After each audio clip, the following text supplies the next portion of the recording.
Okay, thank you everybody for attending this webinar. The title of the webinar is Metrics for Measuring and Monitoring Safety Culture. We would like to welcome our speaker today for the webinar is Mr. Grant Thompson. Mr. Grant Thompson, he's an environmental specialist. He's a chartered member of IOSH. He's also the fellow member of IIRSM, and he is one of the supporting engineering and manufacturing colleagues for over 42 countries. He has a MSc in environmental management from the University of Nottingham, and started his career as an environmental engineer for DNV, which is a well-known internationally accredited register and classified society.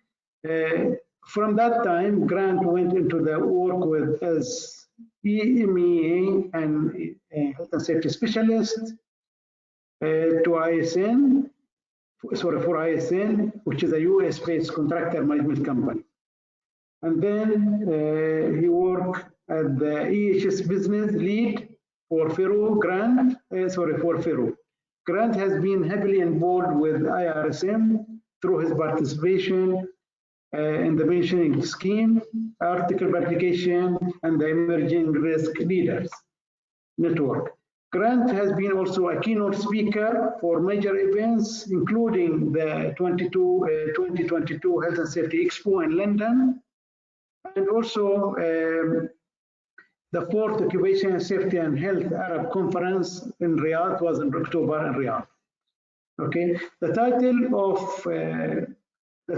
the webinar, as we mentioned earlier, is regarding the safety culture, which as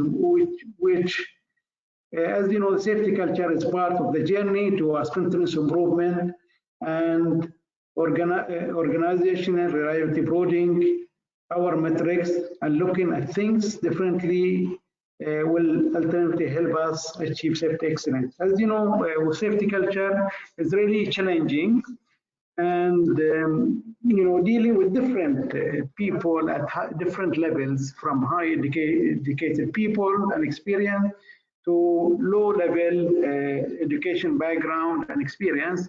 This is a challenging things, and hopefully we will look at this one. Grant Thompson will, you can say, enlighten us with these challenges and more explain about safety culture. So the floor is for you, Mr. Grant Thompson. Well, thank you for the introduction, Hassan, and thank you all for the opportunity to join today's branch meeting. As Hassan's mentioned, this set of slides were these slides that I shared at the 4th Occupational Safety and Health Arab Conference in Riyadh in Saudi Arabia last month. And as Hassan's mentioned, the title is Metrics for Measuring and Monitoring Safety Culture. So I've got around 20 slides, and I hope that you'll find some use from this slide deck.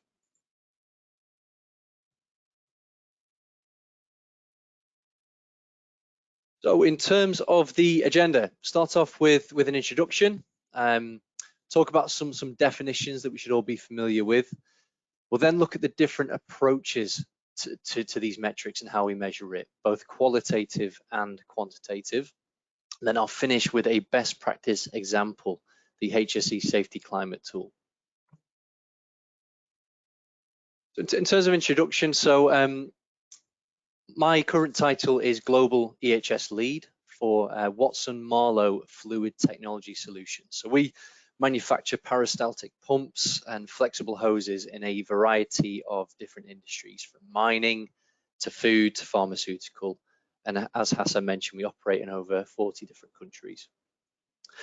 I have a bachelor's degree and master's degree in environmental studies. I'm a fellow member of the IIRSM, a chartered member of IOSH, and a practitioner member of IEMA. And I've been quite closely involved with IIRSM in recent years. I've had the opportunity to produce publications. I've done a few on engagement initiatives, risk roadmaps, but also mentoring, something that's quite close to my heart. I've been fortunate enough to be on the judging panel of the IIRSM Risk Excellence Awards, and that's been great to see best practices from across the globe, many of which from this region of the world as well. And lastly, I'm a founder member of the IIRSM Emerging Risk Leaders Networks. This was a network set up to support the new generation of risk professionals, and it's great to see more and more people joining again from this region of the world. Okay, so I want to start the presentation with a case study. Chernobyl, Ukraine, 1986. So this was one of the worst industrial disasters in history. And let's remind ourselves what happened here. So it was a routine test that went wrong. There were 2 explosions in one of the reactors that released 400 times more radiation than the atomic bomb of Hiroshima in 1945.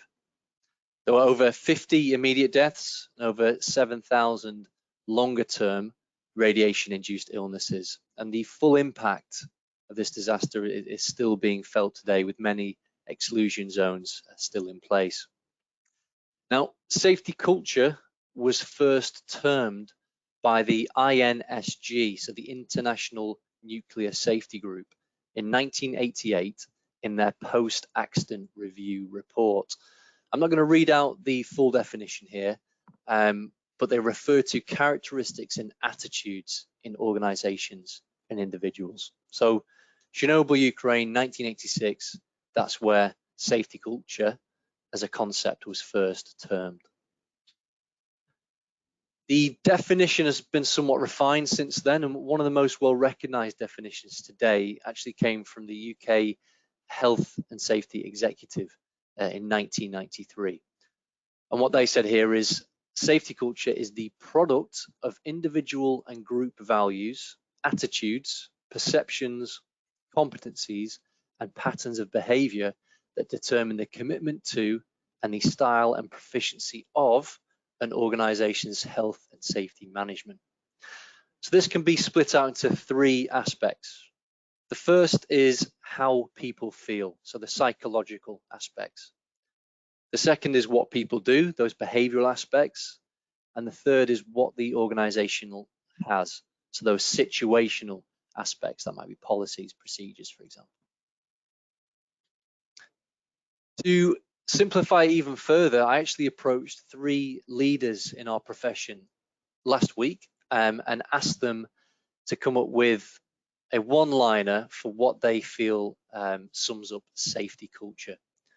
One of them said safety is what people do when no one is looking. Another said culture is the way we do things around here. And the last said culture is how something is done rather than how it should be done. And that individual actually shared the illustration on the right-hand side, and it shows 2 books. It shows one in green, which is the policy and procedure manual, and then you've got the yellow book, which is how we actually do things. And I think that sums up safety culture quite well. So some of you may have seen this diagram before. This was actually put together by James Reason in the 1990s, who's an expert in human error and cultural safety. And he studied this subject in quite a lot of detail. And it shows that safety culture is actually underpinned by many other subcultures. And it just goes to show how complex safety culture is. If we start from the bottom, organizational culture. So this is really the DNA of the organization. It's where we have that buy-in, that commitment, and it's where visions and policies sit. A just culture, this is having an open, honest, and transparent business with zero blame. Reporting cultures, this is that idea of a don't walk by culture, where the workforce are actively encouraged to report safety issues and not punished. Learning, so learning from failures, but equally important, recognizing successes in organizations. Flexible cultures, so this is about being flexible and adaptable to deal with change. COVID-19 was a great example of this. This tested the flexibility of many businesses. Some bounced back, others went under and unfortunately are no longer trading. And informed cultures. So people are informed of the different factors that affect safety within businesses. So case study number 2 is Bhopal, India, 1984. So this was a toxic gas leak that killed up to 8,000 people from either immediate impacts or longer term illnesses. It was an insecticide factory owned by the Union Carbide Corporation, a daughter company of Dow Chemical Company. And just to remind ourselves what happened here, so it was this toxic gas leak was caused by the introduction of water to a chemical tank, which resulted in an exothermic reaction, which released that toxic gas cloud. Now, sticking with James Reason's diagram, we can actually look at this in a bit more detail from a cultural aspect. So starting with the organizational culture within the Union Carbide Corporation at the Bhopal, India plant. Safety was not a priority. It was underinvested. There was a lack of skilled operators, and there were many safety features that were actually turned off within the plant. From a just culture perspective, the Union Carbide Corporation actually evaded blame, that they claimed that this was down to employee sabotage. A reporting culture. So workers did raise concerns either directly with management or through their various committees. However, these concerns were ignored. Learning culture, this is quite an important one for this particular example. So within Union Carbide Corporation, who owned many different insecticide plants across the globe, if you were based in Europe or America, you received an audit every year. However, everywhere else, audits were completed every 3 years. Now, the last audit that was done at Bhopal was actually in 1982, so 2 years prior to the disaster, and it flagged 60 findings, and 30 of those were actually major findings. And also a point here is that similar incidents were not shared. There were similar, smaller exothermic reactions that happened at other plants, but these were not shared across different sites, across different regions of the world. And lastly is a flexible culture. So there were no emergency drills done, there was no contingency plans in place, and there was no public education or awareness of the risks of that plant. So there were hundreds of people that were rushed to hospital, but the medical staff did not know what they were dealing with. So that really highlights the importance of contingency planning. So I hope that sums that up quite well. Now, safety culture, when it first emerged as a concept, did receive some bad press. So a few of the headlines you can see here: cultures, confusions, a mission impossible, the philosopher's stone. So it did attract some negative media, and that was because it was difficult to measure culture in a standardized way. We now have tools that we can use to measure, which is why it's much more established and respected within our profession. And obviously, I will share those techniques with you shortly. So why is it important? I'll quickly run through these. So firstly, it tells you where you are and where you need to focus. Okay, so it pulls out the real gaps within an organization from a cultural perspective, and enables you to target those. Culture drives behavior, which in turn drives performance. So from a lagging perspective, that might be a reduction in frequency rate, or from a leading perspective, increase in action closure rates, a whole host of other different indicators. We know that a strong safety culture reduces accidents, near misses, and loss events. It also improves productivity and efficiency. There was a study that was completed by IIRSM a few years ago that looked at 54 different businesses and found a significant positive correlation between safety culture and productivity. Improves emergency preparedness. That comes back to that flexible and learning cultures. Improves engagement. So as we all know, engaging the workforce empowers the workforce and gives ownership of safety. And lastly, it drives sustainable business success. People want to work for a business that looks after its employees and cares about employee well-being and safety. So how do we sell safety culture to our board members? Something that I've always used, I've always gone back to basics and referred to the 3 pillars: moral, financial, and legal. So from a moral perspective, in a perfect world, the moral argument wins every time. If we're able to do more to reduce accidents as an employer, we must do.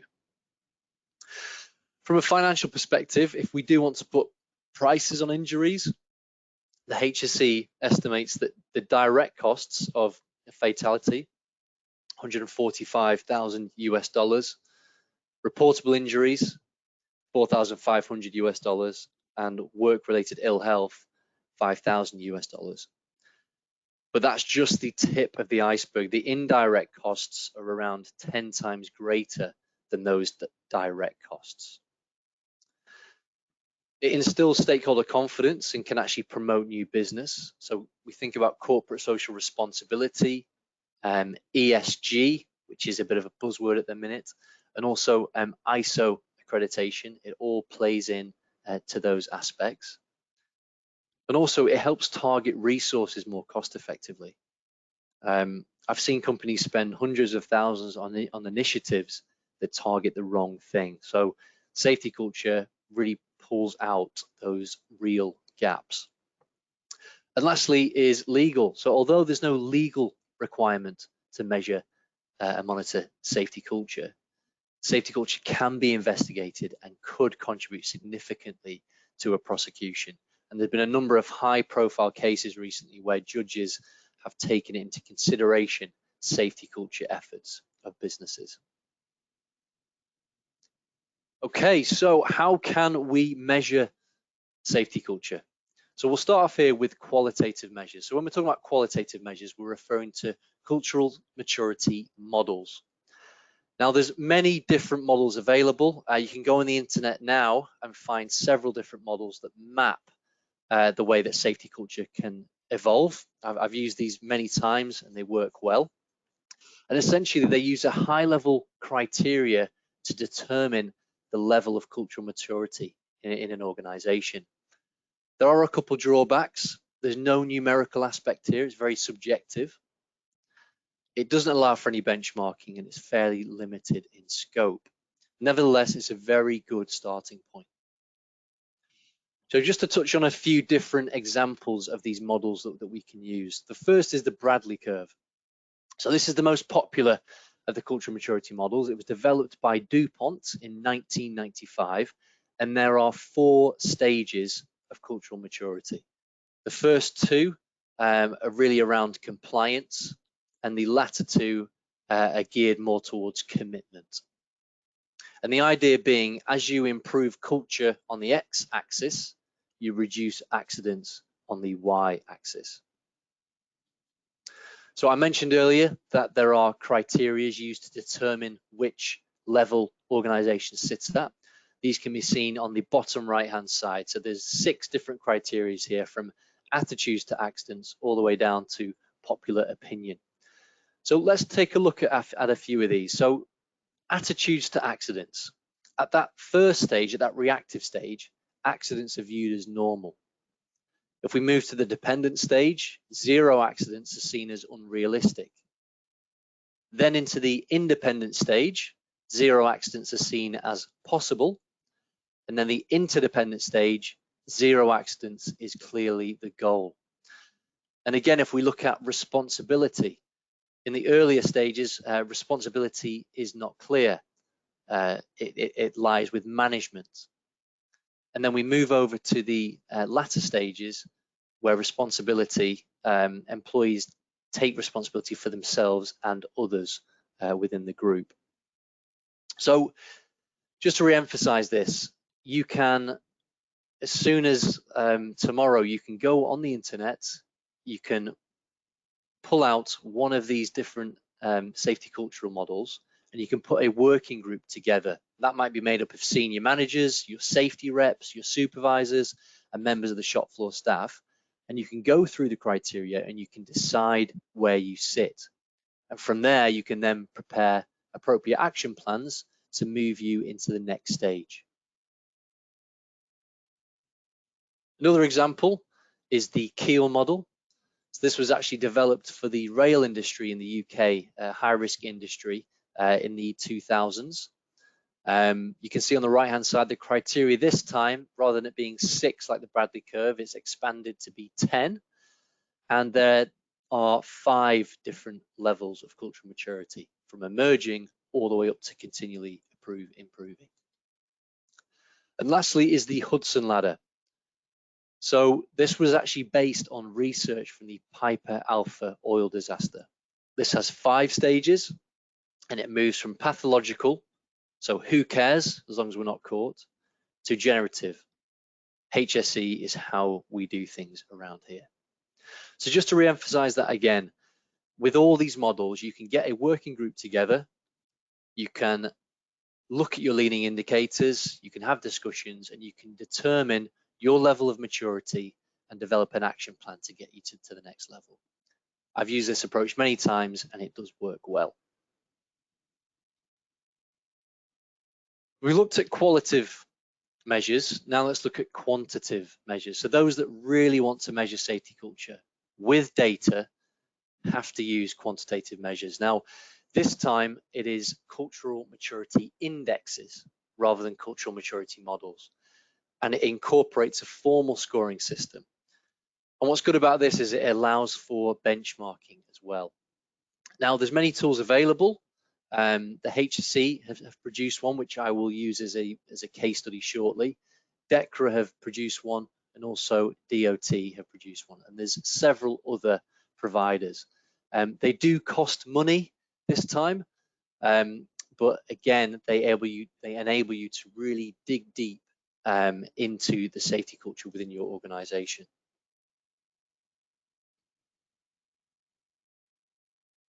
But as mentioned, this is the case study I'm going to use. It's the HSE Safety Climate Tool. And it's one of the most successful and well-established and accepted tools, which was developed in 2008.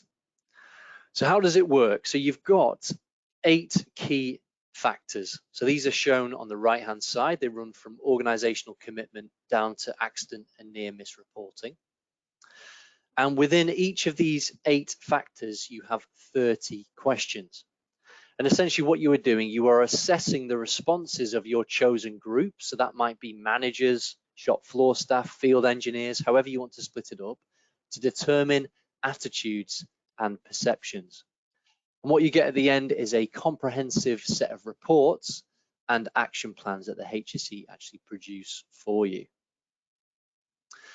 And you can see here it's been used by over 400 different organizations globally, including Doosan, the Olympic Authority, and Bureau Veritas. And it's something that the company I'm working with at the minute is currently going through. It's available in over 40 different languages, including Arabic. And the prices range from $900 all the way up to $32,000, depending on the size of the organization. And again, that's the difference between quantitative and qualitative. Quantitative does prove costly. The next few slides are just examples of the data output that you can get once you complete the surveys. So you can see right at the bottom, there's different types of responses. There's unfavorable, neutral, and favorable. And those 8 key aspects we looked at, you can see how a particular organization at a high level compares. So for this particular organization, we can see that organizational commitment is not particularly good, but peer group attitude, down at number 6, is quite strong. Of those 8 key factors, you can focus in on specifics.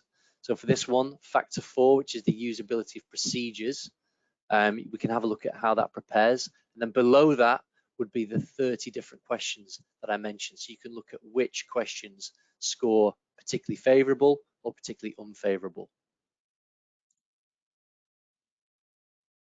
The output can also be in a graph form. So we can see here favorable responses are in the green bars, and the lines are the different groups of people. So we can see here we've got senior managers, supervisors, and employees. So you can quickly start to see where attitudes and perceptions are not quite aligned for those 8 different key factors, which are shown along the bottom. And lastly is benchmarking. For me, this is one of the most useful parts of the tool. As mentioned, it's used by over 400 different organizations globally. And with that, there are over 50,000 responses which you can benchmark against. So you can see for your organization, you can see how you compare to other businesses within the same industry, with the same headcount, with the same risk factors. So you can determine if you're in the bottom, middle, or top quartile. And as mentioned, depending on how you score, the HSE will work with you to prepare a very clear action plan of how you can close those gaps. So the final case study here is London Olympics in the UK in 2012. And this is really an example of the successful implementation of the Safety Climate Tool on a major project. So it was the Olympic Delivery Authority. It was a large-scale construction program, 12,000 employees, and over 80 million hours worked. And this next quote actually comes from the head of health and safety on that project. And what they said was, the climate surveys were invaluable to us. Too much time is spent discussing both culture and leading indicators in vague and imprecise ways. The data we obtained from each project team and across the program's workforce meant that we could take specific initiatives to develop the safety culture. The data and its analysis told us where we were going and identified opportunities for improvement. So I think that's quite a powerful statement from the head of health and safety on that project. The outcome of the project, of the Olympic build, was an accident frequency rate of 0.16 per 100,000 hours worked. And that was against an industry average of 3.4, so considerably below the industry average, the construction industry average. And this was the first time in history that there were 0 fatalities on a construction build of this nature for a sporting event. And it just goes to show that with the right planning and focus on culture, these large-scale projects can be implemented on time, but also safely. So we've got the Paris Olympics coming up, the next World Cup in North America. I do hope that these tools are considered for those builds. Now, if budgets are tight or buy-in is difficult, but you do have the resource and the expertise within your organization, you can build your own safety culture surveys. Using the HSE tool as inspiration, we actually developed our own that we used in our Asia Pacific region, Singapore, Malaysia, and Japan. So what we did, we identified our groups along the top. You can see management, total workforce, and shop floor staff. We identified our questions, which are along the left-hand side. This is just a handful of questions. There was a much larger pool of questions. And we also determined our scoring. And those are shown on the right-hand side, either strong positive response, further improvement opportunity, or an area of concern. And I've just highlighted 2 points here. We can see that column that I have highlighted is management column.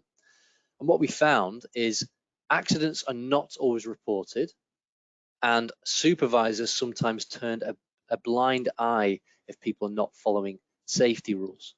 So these are things that anonymously our managers within the organization in this particular region are telling us.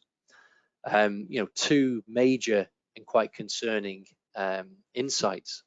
So we were able to quickly put in place action plans, and we saw a very quick improvement in our operations. Then later in the year, completed it again, and we could still see those tangible improvements. So just to highlight again, If budgets are tight or if buying is difficult, but you do have that competence in-house and you have the resource, this would be a great project for you and your team to conduct. Now, I've just put 3 options on the screen here, depending on where your businesses are in terms of cultural maturity. Option 1 would be to expand your metrics to focus on leading indicators and begin your safety culture journey. So look at concerns, implement active monitoring, training, behavioral-based safety, that type of thing.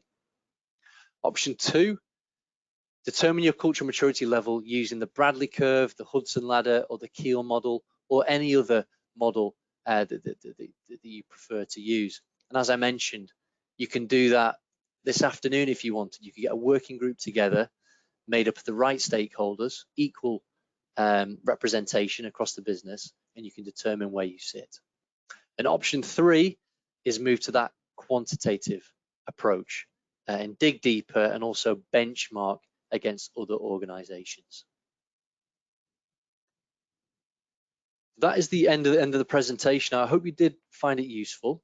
I'm happy to open to questions now, or alternatively, please feel free to contact me on LinkedIn, and I'll be happy to share these slides and talk in more detail. But thank you again for your time and the opportunity to join the branch meeting. Thank you, Grant. We don't currently have any questions. Hassan, do you have any questions for Grant? I'll just unmute you. Yes, Hi, Hassan. Yes, hi. Yes. First, I would like to thank Mr. Grant Thompson really for this very valuable speech. Actually, I really enjoyed this one. I hope everybody also enjoyed it. I have actually a question. For example, I'm a safety manager. Suppose I'm a safety manager. I've been employed with a company that, you know, their safety culture is like, I like Bradley curve really. This very, very interesting curve or model. For example, I joined this company and they are in the strict, what do you call it, strict culture, which is zero culture, if you like, zero safety culture. And I want to make an action plan to share the responsibility culture. So what do you think? Is it like first we start with measuring the safety culture using one of the tools, okay? Or what else can we do? I mean, do we have to start with measuring the safety culture and then we make an action plan, or do we have to do other things to improve the safety culture in that organization?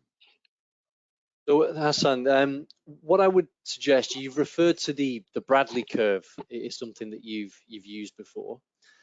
It would be a good idea to get that working group together. As I mentioned, it's really important that there's an equal spread of representation on there. Everyone from senior managers to shop floor staff to get a real insight.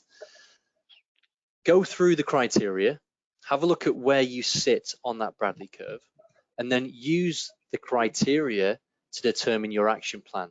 There were 6 different criterias criterion in the criteria. Use those as a basis for your action plan and work from there.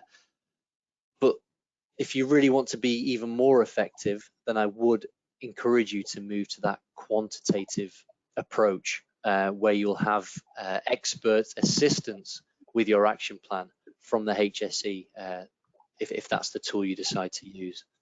Has that answered your question, Hassan? That's good. Great. Yeah, that's good. Thank you. Thank you. We don't currently have any more questions. Hassan, unless you have any more questions, would you like to close off today's webinar? Or yes, would you like? Yeah. Yes. Yes, I would like to thank everybody for attending this webinar, and special thanks to IIRSM for helping us for this webinar. And of course, thanks goes to Mr. Grant Thompson for his valuable time and for his valuable speech. So thank you very much, everybody. Okay, and have a nice day. We've just had one question come in, Grant, if you wouldn't mind answering this one before we go. Of course. So how receptive do you find that directors/owners are to reviewing the safety culture of the business or looking at the tools that are available? In my experience, I've been quite fortunate with the senior managers I've worked with. I've always had that top management buy-in and commitment. And of course, I've had to sell it to them. You know, I've had to use those pillars of moral, financial, and legal. When you're able to explain it in those terms, it's often received quite well. And also, what I would encourage, if you do decide to use the HSE tool, their website is full of case study examples. It's got other quotes, so not only from the head of HSE for the London Olympics, there's lots of different case studies that you can use to illustrate the tangible benefits of qualitatively measuring safety culture. So I think to answer that and to summarize that, I think use the resources that are available to really try and sell that to top management. Great, thank you for that, Grant. Thank you for today's presentation, which was excellent as always, as it always is from you. I'd like to thank everyone for attending, and just to let you know, your attendance certificates will come out this time tomorrow, and the recording will be on the IIRSM YouTube channel in the next few days. So I'd like to wish you a good morning or good afternoon, wherever you are in the world. Thank you for attending, everyone. Thank you all.